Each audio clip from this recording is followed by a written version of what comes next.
அனைத்து தரப்பினரும் பயன்பெறக்கூடிய வகையில் பட்ஜெட் இருக்கும் என்று முதலமைச்சர் மு க ஸ்டாலின் தெரிவித்திருக்கிறார். விவரங்களோடு நிகழ்ச்சிய சிறப்பு செய்தியாளர் அவினேஷ், பட்ஜெட்ல என்ன எதிர்பார்ப்பு இருக்கு, முதலமைச்சர் என்ன சொல்லியிருக்காரு?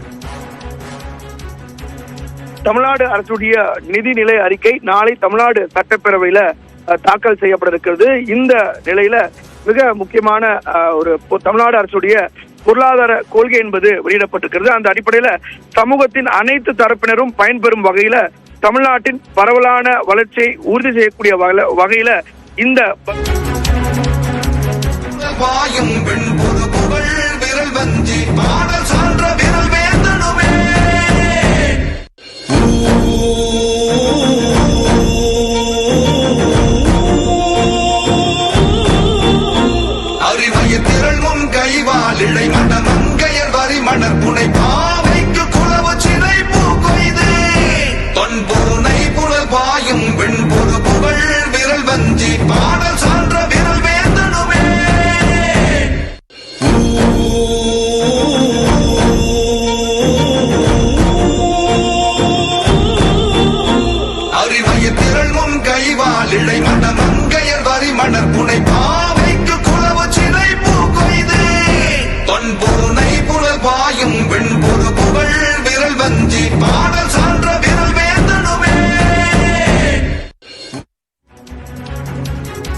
அனைத்து தரப்பினரும் பயன்பெறக்கூடிய வகையில் பட்ஜெட் இருக்கும் என்று முதலமைச்சர் மு க ஸ்டாலின் தெரிவித்திருக்கிறார். எல்லாருக்கும் எல்லாம் என்ற தலைப்பில் ஒரு குறும்படம் வெளியிடப்பட்டிருக்கிறது.